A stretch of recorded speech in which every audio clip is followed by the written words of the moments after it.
Hello dear students, welcome to Sony Modern Rural School online classes. So we were doing microorganisms. So एक बार discuss कर लेते हैं हमने last class में क्या क्या पढ़ा था। हमने डिस्कस किया था व्हाट आर माइक्रोऑर्गेनिजम्स। माइक्रोऑर्गेनिजम्स क्या होते हैं? So microorganisms are those organisms which are very small and they can't be seen with your naked eyes. They can be only seen with the help of microscope. हमने last बार discuss किया था, ये हो गई definition. और फिर हमने discuss किया था कि वो 5 मेजर ग्रुप्स में डिवाइडेड हैं। वो ग्रुप्स कौन कौन से हैं? Fungi, algae, protozoa, bacteria and virus.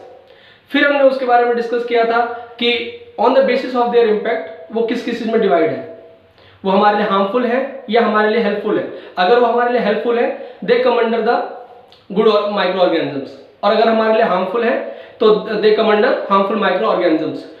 फिर हमने उसके बारे में गुड माइक्रो ऑर्गेनिजम्स के एप्लीकेशन के बारे में भी डिस्कस किया था कि वो हमारे कमर्शियल पर्पस के लिए यूज होते हैं, हमारे एनवायरनमेंट को क्लीन करने के लिए यूज होते हैं, और हमारे फूड इंडस्ट्री में यूज होते हैं, कर्ड बनाने में यूज होते हैं, हमारी बॉडी में फूड डाइजेस्ट करने के लिए भी यूज होते हैं। तो ये हमने गुड माइक्रो ऑर्गेनिजम्स के एप्लीकेशन के बारे में पढ़ा था। और आज हम पढ़ेंगे हार्मफुल माइक्रो ऑर्गेनिजम्स के बारे में। आज की क्लास बहुत इंटरेस्टिंग होने वाली है और बहुत ही इंफॉर्मेटिव भी है। इससे आप आज की क्लास के बाद आपको यह पता चलेगा कि हम बीमार क्यों होते हैं, क्या हम बीमारी से बच सकते हैं, और ऐसा क्या करेंगे हम बीमारी से बच जाए। यह आज की क्लास में हम डिस्कस करेंगे। और डिजीज का माइक्रो ऑर्गेनिजम्स के साथ क्या रिलेशन है यह भी हम आज डिस्कस करेंगे। So friends, let's begin with our topic harmful micro organisms.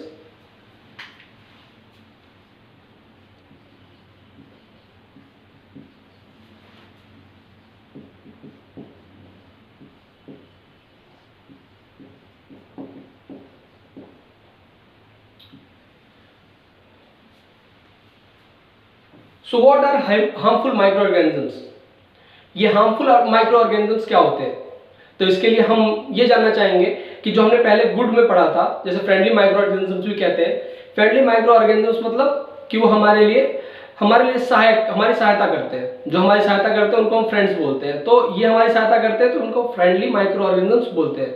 उसी तरह ये हार्मफुल माइक्रोऑर्गेनिजम्स हमको नुकसान पहुंचाते हैं। नुकसान कैसे पहुंचाते हैं? ये हमारी बॉडी में एंटर करते हैं और फिर डिजीज स्प्रेड करते हैं। तो इसी वजह से इनको हम हार्मफुल माइक्रो ऑर्गेनिजम्स कहते हैं। और ये हमारी बॉडी में एंटर कैसे करते हैं? जिस तरीके से हमारी बॉडी में एंटर करते हैं उसको हम बोलते हैं मोड ऑफ ट्रांसमिशन। क्या बोलते हैं उसको हम? Mode of transmission.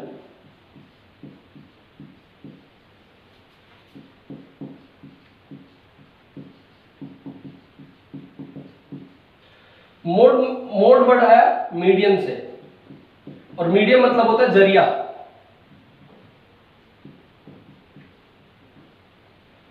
और ट्रांसमिशन मतलब होता है ट्रांसफर करना। ठीक है। अब मोड ऑफ ट्रांसमिशन मतलब क्या जरिया है जिससे कि वो माइक्रो ऑर्गेनिजम्स हमारी बॉडी में एंटर करते हैं। वो कौन कौन से हैं? Number 1 is air. Number 2 is water. Number 3 is food. Number 4 is direct contact of infected person.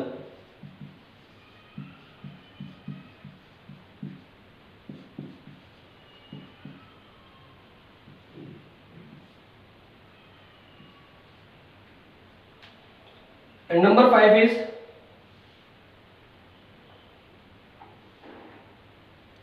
insects, कह लीजिए फ्लाइज या मॉस्किटोज कह लीजिए।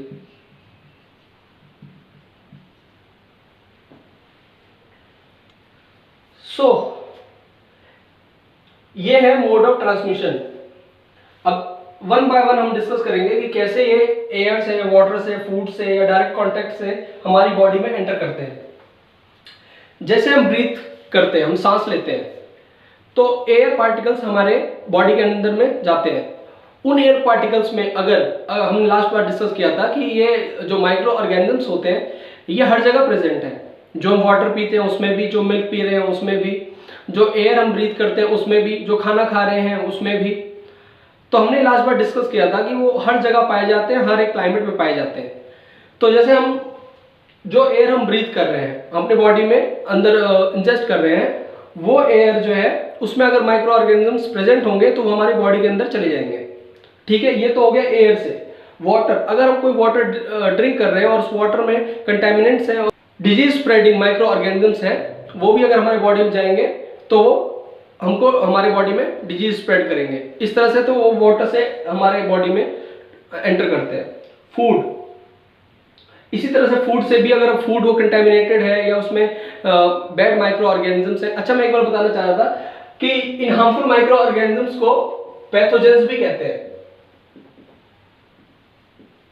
और अब से हम पूरा नाम ना लेके हार्मफुल माइक्रो ऑर्गेनिजम्स ना कह के पैथोजेंस कहेंगे। ठीक है, तो ये पैथोजेंस जो हम फूड खाते हैं, अगर उसमें वो पैथोजन होंगे और अगर हम खा लेंगे तो वो हमारे बॉडी में चले जाएंगे और हम बीमार हो जाएंगे। Direct contact of infected person, infected person कौन? जो पहले से बीमार व्यक्ति है, और अगर वो बीमार है और उसके हम संपर्क में आते हैं, उसके कांटेक्ट में आते हैं, तो फिर हम भी बीमार हो सकते हैं। क्योंकि वो अगर कफ करता है या फिर वो स्नीज करता है, छींकता है या खांसता है, तो वही एयर पार्टिकल्स हम भी अपने बॉडी में डालेंगे, जिसकी वजह से हम भी बीमार पड़ सकते हैं। लास्ट वाले इंसेक्ट्स, फ्लाइज और मॉस्किटोज।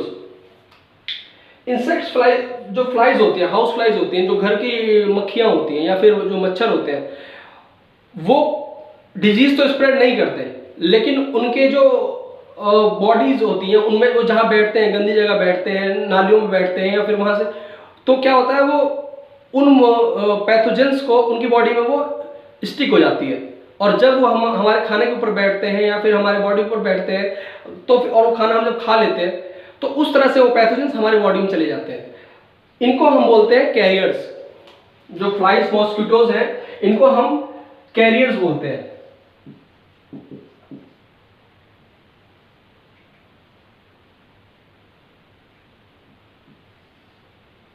कैरियर्स मतलब ये डायरेक्टली स्प्रेड नहीं करते। स्प्रेड तो करने वाले प्रोटोजोआ या कोई पैथोजन ही होते हैं, लेकिन ये उन प्रोटोजोआ और पैथोजेंस को अपनी बॉडी में कैरी करते हैं। और अगर ये हमको जैसे काटते हैं, जैसे मच्छर हमको अगर काटता है, तो जो हमारे बॉडी में जहां पे वो काटता है वहां पे वो प्रोटोजोआ एंटर हो जाते हैं, वहां से उसकी बॉडी से निकल के हमारे बॉडी में एंटर हो जाते हैं, और उस वहां से फिर वो डिजीज, वो पैथोजन जो है वो डिजीज स्प्रेड करता है। ठीक है, ये हो गया हमारा मोड ऑफ ट्रांसमिशन। और कैरियर्स के बारे में मैंने बता दिया।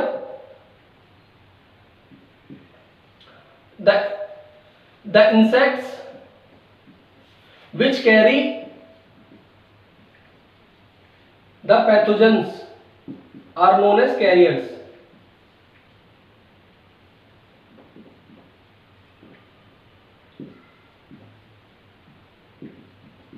ठीक है, तो जैसे ये, अगर आप आज तक आपको लगता होगा कि ये मक्खी और ये मच्छर हमारे लिए ये खुद ही जो है डिजीज स्प्रेड करते हैं, लेकिन ये खुद डिजीज स्प्रेड नहीं करते। इनकी बॉडी में वो पैथोजेंस, अगर मान लो ये कहीं गंदगी में बैठ गए, वहां पे पहले से ही पैथोजेंस पड़े हुए, मान लीजिए गंदा खाना पड़ा हुआ है या कूड़ा पड़ा हुआ है, उसमें ये जाके मक्खियां बैठ गई, और मक्खियां वहां पे जैसी बैठी तो ये पैथोजन उनकी बॉडी में चिपक जाएंगे। और जब मक्खियां, वही मक्खियां दोबारा हमारे कोई फ्रेश फूड जो हम खाने जा रहे हैं उसमें अगर बैठ जाएंगी और हमने वो खाना खा लिया, तो फिर वो पैथोजेंस हमारी बॉडी में चले जाएंगे। इसलिए ये कैरियर्स कहलाते हैं।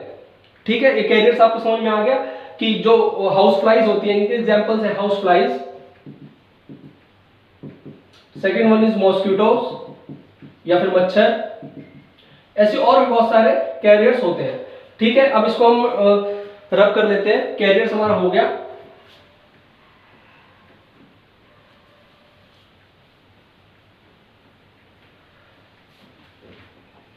आपके बुक में जो दिया है उससे मैं थोड़ा सा एक्स्ट्रा पढ़ाने जा रहा हूं, जिससे आपको थोड़ा अच्छे समझ में आए। बाकी डिटेल में हम आपके और दूसरे चैप्टर में पढ़ेंगे, बायोलॉजी में जब पढ़ेंगे तब हम उसके बारे में डिस्कस करेंगे। लेकिन ये आपको समझने के लिए बहुत जरूरी है कि मोड ऑफ ट्रांसमिशन से मोस्टली हम ये पता लगा सकते हैं कि बॉडी के कौन से पार्ट को वो अफेक्ट करेगा। जैसे कि हम यहाँ बात करते हैं बॉडी पार्ट्स या बॉडी ऑर्गन्स, जिसको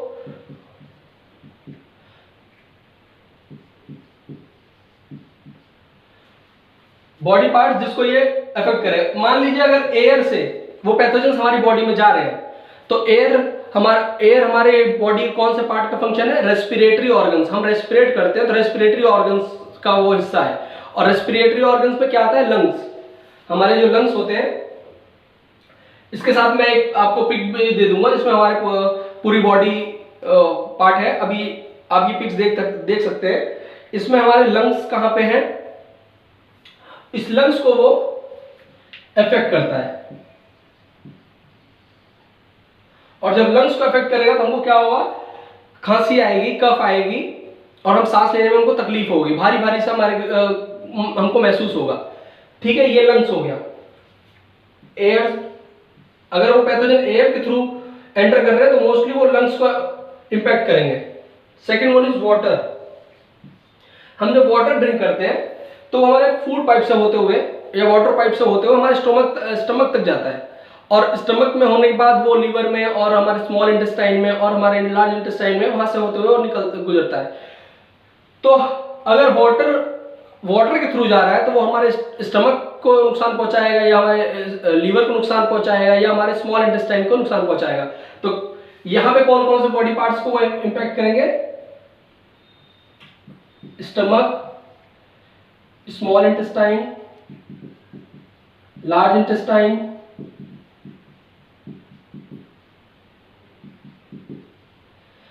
एक्सेट्रा।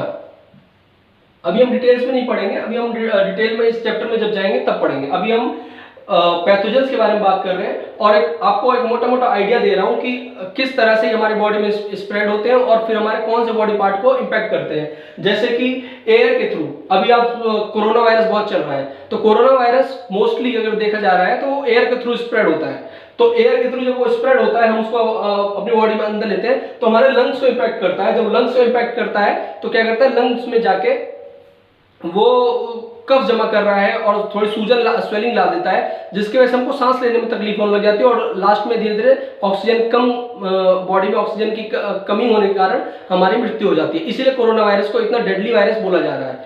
ठीक है, ये हो गया हमारा एयर, हो गया वाटर, हो गया फूड भी हमारा इसी में जाता है, स्टमक में, स्मॉल इंटेस्टाइन, लार्ज इंटेस्टाइन में। ठीक है, direct contact of infected person. अब ये किस तरह से आपको इंपैक्ट करता है? मान लीजिए कोई बीमार व्यक्ति है, ठीक है, आप उसके कांटेक्ट में जाते हैं, आप उससे हाथ मिलाते हैं, उसके गले मिलते हैं, तो क्या होगा? जो वो ब्रीथ आउट कर रहा है, जो भी वो एयर अपने बॉडी से बाहर को छोड़ रहा है, और उसमें क्योंकि उसमें वो बीमार है तो उसकी बॉडी में भी पैथोजेंस तो पाए जाएंगे, वो आप अपने अंदर इंजेस्ट कर लेते हैं, तो उसकी वजह से आप भी बीमार पड़ सकते हैं। तो डायरेक्ट कांटेक्ट से भी आप बीमार पड़ेंगे। ठीक है, और ये भी हमारे बॉडी में, जैसे एयर से अगर हमने किया तो लंग्स को, और अगर दूसरे हुए तो दूसरी जगह पे इन्फेक्ट करेगा। इंसेक्ट्स और फ्लाइज अगर हमारे फूड में बैठते हैं तो फूड का वही है कि फूड में बैठ गए तो फूड से stomach, small intestine, large intestine.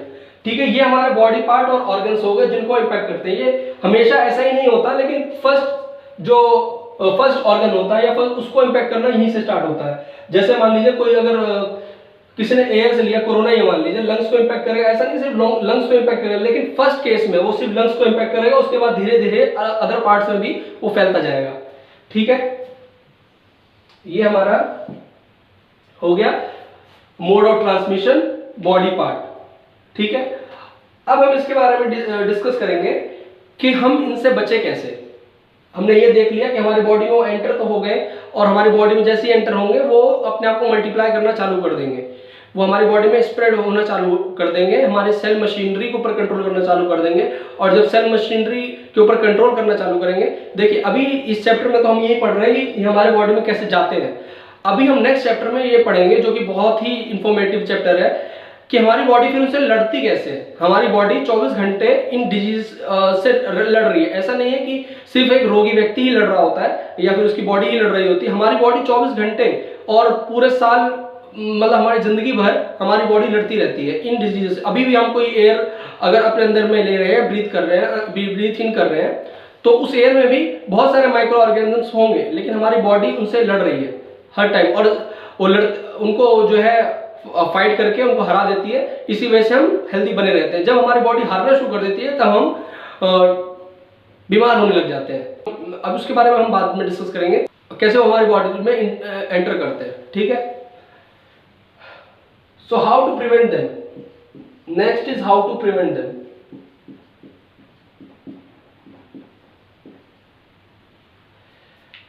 देखिए, एड्स से बचने का एक ही उपाय है, या तो आप मास्क पहनिए या तो और क्राउड प्लेसेस में जाने से बचिए, ठीक है।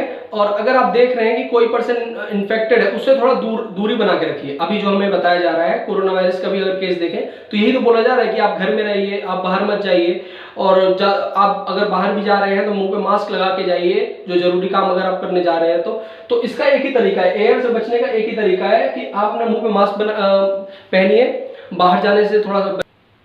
और वाटर से कैसे पैथोजन को हमारे बॉडी में जाने से रोके। जो भी हम पानी पीते हैं उसको या तो बॉईल करें या तो गर्म करके पिए। थोड़ी देर जब गर्म करेंगे तो वो कंटेमिनेंट्स और वो पैथोजेंस मर जाएंगे। तो या तो वैसे पिए या तो फिर घर में वाटर प्यूरिफायर लगाएं। आपके स्कूल में वाटर प्यूरिफायर लगा होगा, वो इसीलिए लगा हुआ है कि जिससे बैक्टीरिया उसके अंदर हो या फिर कोई कंटेमिनेंट्स जो पैथोजेंस दूसरे होते हैं वो मर जाए, और फिर जब हम उसको पिएंगे तो हमारी बॉडी में वो कुछ भी असर नहीं करेंगे और बैड माइक्रोऑर्गेनिज्म तो मर चुके होंगे, ठीक है। ये दूसरा हो गया। फूड से हम कैसे बचे। फूड जब भी खाएं तो उसे कवर करके रखें। पहले जब ओपन में रख देते हैं तो ओपन में रखने से क्या होगा, उसके ऊपर मक्खियां आके बैठ जाएंगी और दूसरे पैथोजेंस उसमें फिर वो एंटर कर जाएंगे। तो उसको जब भी हम रखें कवर करके रखें, और खाना जो है बासी ना खाएं। जो रात भर का खाना हम खाने लग जाते हैं, वो क्या होता है, माइक्रो ऑर्गेनिज्म्स जो उसके अंदर होते हैं वो चेंज होने लग जाते हैं और वो उस खाने को स्पॉइल करना चालू कर देते हैं, और जब उनसे खाते हैं तो हमें फूड पॉइजनिंग की प्रॉब्लम हो सकती है। तो हम उसको फूड को एक तो बासी ना खाएं, जो रात खाना है उसे ना खाएं, फ्रेश हमेशा खाना फ्रेश खाएं, और दूसरा ये कि फूड को कवर करके रखें। तो हम फूड के अंदर जो माइक्रो ऑर्गेनिजम्स होते हैं, पैथोजेंस होते हैं, वो हमारी बॉडी में एंटर नहीं करेंगे। चौथा है कि direct contact of infected person. ये तो बहुत ही सिंपल है कि हम जो भी इन्फेक्टेड पर्सन है उसके डायरेक्ट कॉन्टैक्ट में ना आए, बिल्कुल भी ना आए। कोई बीमार व्यक्ति है तो उससे थोड़ा दूरी बना के रखें। इसलिए हमको बोला जाता है, आपने स्कूल में भी देखा होगा कि अगर कोई बीमार है तो उनको बोला जाता है कि आप घर पे रेस्ट करो, क्योंकि अगर आप स्कूल में आ गए, अगर कोई बच्चा जो पहले से बीमार है स्कूल में आएगा तो और दूसरे बच्चों को भी वो बीमारी स्प्रेड कर देगा, वो डिजीज स्प्रेड कर देगा। तो इसलिए हम बोलते हैं रेस्ट करो घर पे, और जब सही हो जाओ उसके बाद आओ। ये हो गया हमारा ये इंसेक्ट्स, फ्लाइज और मॉस्किटोज। तो मॉस्किटोज के लिए तो ये है कि अपने आसपास के एरिया में कभी भी, अपने घर में भी और आसपास के एरिया में भी कहीं में भी पानी न जमा होने दें, क्योंकि आपने देखा होगा कि पानी में ही मच्छर जो है वो पैदा होते हैं, प्रोड्यूस होते हैं, ठीक है। तो ये मॉस्किटोज का तो ये है। फ्लाइज का ये है कि घर में जो है पूरी सफाई रखें, कहीं पे कूड़ा करकट ना रखें, बाहर देखें अगर कहीं कूड़ा करकट तो उसकी सफाई करें। फ्लाइज को आने से तो यही रोका जाए, जितनी गंदगी होगी वहीं पर ये मक्खियां आएंगी और आपके घर में भी आएंगी, और घर में फिनाइल वगैरह से आप सफाई कीजिए जिसकी वजह से मक्खी ना आए। तो ये हो गया, इससे हम ऐसे बच सकते हैं, ठीक है। इसके बारे में हमने डिस्कस कर लिया। अब आपकी बुक में एक टेबल दी हुई है, जो मैंने आपको एक पीडीएफ दी थी पिछली बार। आई होप आप सबने वो पढ़ी हो। अगर आप सबने पढ़ी होगी तो तभी वो आपको आज अच्छे से समझ में आ रहा होगा। तो उसमें जो है एक टेबल दी हुई है कि मोड ऑफ ट्रांसमिशन, और उसके बाद में ये तो नहीं दिया हुआ है, मोड ऑफ ट्रांसमिशन दिया हुआ है, और ये दिया हुआ है कि ये वायरस से फैलते हैं या बैक्टीरिया से फैल रहे हैं। फॉर एग्जाम्पल बैक्टीरिया से दो डिजीज के नाम मैं बता दूं, टाइफाइड और ट्यूबरक्लोसिस,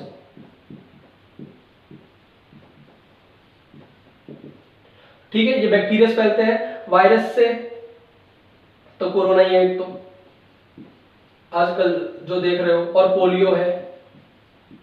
प्रोटोजोआ से मलेरिया है।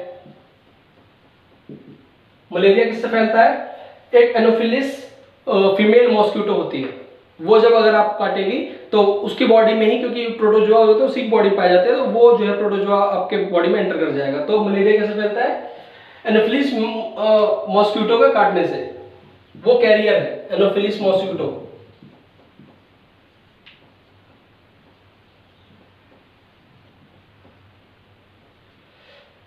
Female mosquito. और एक इंटरेस्टिंग फैक्ट ये है कि जितने भी मच्छर हमको काटते हैं वो सारे जो हमको काटते हैं वो फीमेल्स होती हैं, मेल मच्छर हमको नहीं काटते। मेल मच्छर ज़्यादातर फूल वगैरह में पाए जाते हैं, फूल के आसपास पाए जाते हैं। जो काटती हैं वो सारी सारी फीमेल मॉस्किटोज होती हैं मोस्टली। तो हमने ये पढ़ा कि पैथोजेंस क्या होते हैं। पैथोजन ही हार्मफुल माइक्रो ऑर्गेनिजम्स होते हैं। इनको हार्मफुल क्यों कहते हैं? क्योंकि हमको नुकसान पहुंचाते हैं।